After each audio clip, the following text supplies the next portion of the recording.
काली गुफा और 7 जादुई जानवर। बहुत समय पहले की बात है, जब जंगल अब जितना शांत नहीं था। उस समय जंगल की गहराइयों में एक रहस्यमयी गुफा हुआ करती थी, काली गुफा। कोई नहीं जानता था कि इसके अंदर क्या है, लेकिन एक बात हर कोई जानता था, जो भी अंदर गया कभी वापस नहीं आया। गांव वाले इस गुफा से दूर ही रहते थे। कहते थे वहां एक राक्षसी ताकत है। मगर एक लड़की थी, मिठी, छोटी सी 7 साल की बच्ची, मगर हिम्मत में सबसे बड़ी। मिठी को किताबें पढ़ने, जानवरों से बात करने और सवाल पूछने की आदत थी। एक दिन उसका पालतू खरगोश लालू कहीं खो गया। पूरे गांव में ढूंढा, जंगल में देखा, मगर कुछ पता नहीं चला। तभी किसी ने फुसफुसाकर कहा, शायद वो काली गुफा की ओर गया हो। सारे लोग डर से कांप गए, मगर मिठी ने बिना एक पल सोचे कहा, अगर मेरा लालू वहां है तो मैं भी वहीं जाऊंगी। और उसी दिन मिठी अकेले ही निकल पड़ी, एक ऐसे सफर पर जो सिर्फ उसका नहीं था। ये तो एक राज की परतें खोलने वाला रास्ता था। गुफा के पहले ही मोड़ पर पेड़ की ऊंची शाखा से एक भारी आवाज आई, कौन है जो यहाँ आया है? क्या तुझे डर नहीं लगता? मिठी ने ऊपर देखा, एक बड़ा गोल आंखों वाला उल्लू बैठा था। उसका नाम था झप्पू। झप्पू कोई आम उल्लू नहीं था, वह भविष्य देख सकता था। झप्पू ने धीरे से कहा, अगर तुम सातों की मदद कर सको तो तुम्हें गुफा का रहस्य मिलेगा, वरना हमेशा के लिए यहीं फंस जाओगी। मिठी ने सिर हिलाया, मैं किसी की भी मदद करूंगी, बस मेरा लालू वापस चाहिए। झप्पू ने मुस्कुराकर पहली चाबी दी, यह चाबी तुम्हें पहले जानवर तक ले जाएगी। पर याद रखना, हर जानवर एक डर में जी रहा है। अगर उसका डर हराया तो ही अगला रास्ता खुलेगा। मिठी आगे बढ़ी। गुफा अजीब सी चमकने लगी थी। फिर अचानक दीवार से निकलकर एक बंदर लटकता हुआ सामने आया। वो था भोंपू। भोंपू तेज था, मगर हर समय कुछ ना कुछ छुपा रहा था। तू कौन है? तू जादूगर की जासूस है क्या? मिठी मुस्कुराई, नहीं, मैं तो सिर्फ अपना दोस्त ढूंढ रही हूं। भोंपू ने कहा, अगर तू मेरी मदद करेगी तो मैं तुझे आगे जाने दूंगा, लेकिन मेरी पूंछ में एक जादुई घड़ी फंसी है, उसे निकालना बहुत मुश्किल है। वो समय के साथ खेलती है। मिठी ने सोच समझकर झाड़ियों में छुपी घड़ी को देखा। हर बार वो आगे भाग जाती। मिठी ने अपनी परछाई से खेलने की तरकीब निकाली और उसे पकड़ लिया। भोंपू हैरान रह गया। उसने कहा, तू तो बड़ी होशियार है। ये लो अगली चाबी। लेकिन अगला रास्ता और भी डरावना है। अगले मोड़ पर मिठी ने देखा, एक बड़ा सा पत्थर रास्ता रोके खड़ा था। वो पत्थर नहीं, हाथी था। नाम था छगन। छगन बाहर से विशाल था, मगर अंदर से टूटा हुआ। मुझे रास्ता मत पूछो, उसने गहरी आवाज में कहा। मुझे कोई नहीं चाहता। सब कहते हैं मैं भारी हूं, बेकार हूं। मिठी ने उसकी सूंड थामी और बोली, तुम तो बहुत मजबूत हो। तुमने तो पूरी गुफा को थाम रखा है। अगर तुम न होते तो सब गिर जाता। छगन की आंखों में चमक आ गई। उसने धीरे से रास्ता खोला और अगली चाबी मिठी को दी। अब सामने आया सबसे संकीर्ण और अंधेरा हिस्सा। वहां फिसलता हुआ आया एक लंबा रहस्यमयी सांप, फिस्सू। वो कोई साधारण सांप नहीं था। वो गुफा के सबसे गहरे राज जानता था। तुम वो हो जिसे प्रोफेसी ने बताया था। मिठी ने चौंक कर पूछा, कौन सी भविष्यवाणी? फिस्सू ने बताया, एक दिन एक मासूम इंसान आएगा जो सातों जानवरों को उनके डर से आजाद करेगा, और तब शेरू भी मुक्त होगा। फिस्सू की बातें सुनकर मिठी सन्न रह गई।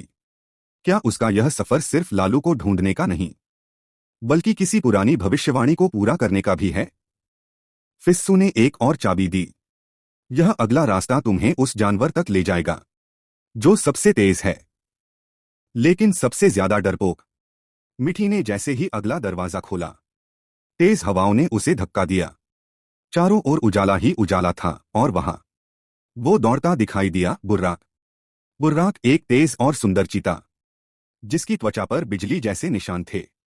वो दीवारों पर, छतों पर अंधाधुंध भाग रहा था। तुम कौन हो?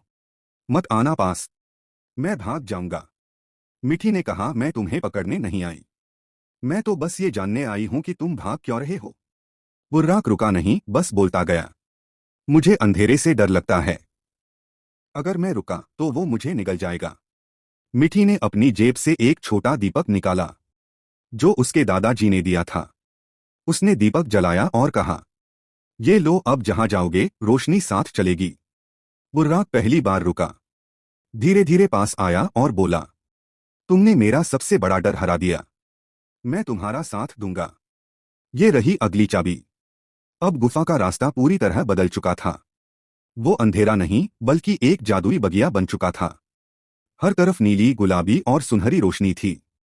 फूलों से भरी इस दुनिया में एक तितली हवा में उड़ती हुई दिखी। पंखुरी। पंखुरी एक छोटी सी इंद्रधनुषी तितली थी जिसके पंखों में जादू था, मगर वो किसी फूल की पंखुड़ी के अंदर छुपी थी। मिठी ने धीरे से फूल के पास जाकर कहा, मैं तुम्हें लेने नहीं आई, मैं बस तुम्हारा डर समझने आई हूं। तितली ने कांपते हुए कहा, मुझे लोगों की नजरों से डर लगता है। मैं जितनी सुंदर दिखती हूं उतनी कमजोर नहीं हूं। मिठी मुस्कराई, तुम्हारे पंख जितने हल्के हैं उनमें उतनी ही ताकत है। तुम ही तो सबकी रोशनी हो। पंखुरी फूल से बाहर आई, अपने पंख फैलाए और बोली, अब मैं उड़ने को तैयार हूं। और ये रही आखिरी चाबी। अब मिठी के पास 7 चाबियां थीं। गुफा के अंतिम दरवाजे पर एक बड़ा सुनहरा ताला लगा था। जैसे ही मिठी ने 7 चाबियां उसमें लगाईं, गुफा कांप उठी।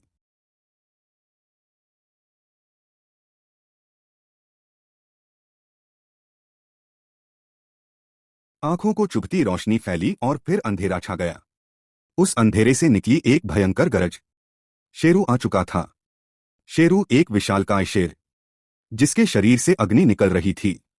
उसकी आंखों में लाल रोशनी और दिल में तड़प थी। कौन है जो मेरे द्वार तक पहुंच गया? मिठी डरी नहीं। उसने सीधा कहा, मैं जानती हूं कि तुम असल में कौन हो। तुम कोई राक्षस नहीं, तुम एक इंसान हो जिसे श्राप दिया गया था। शेरू कांप उठा। उसने गरजते हुए कहा, ये सच है, लेकिन मैं खुद को भूल चुका हूं। मुझे मुक्त नहीं किया जा सकता। तभी सारे जानवर, झप्पू, भोंपू, छगन, फिस्सू, बुर्राक और पंखुरी वहां आ गए।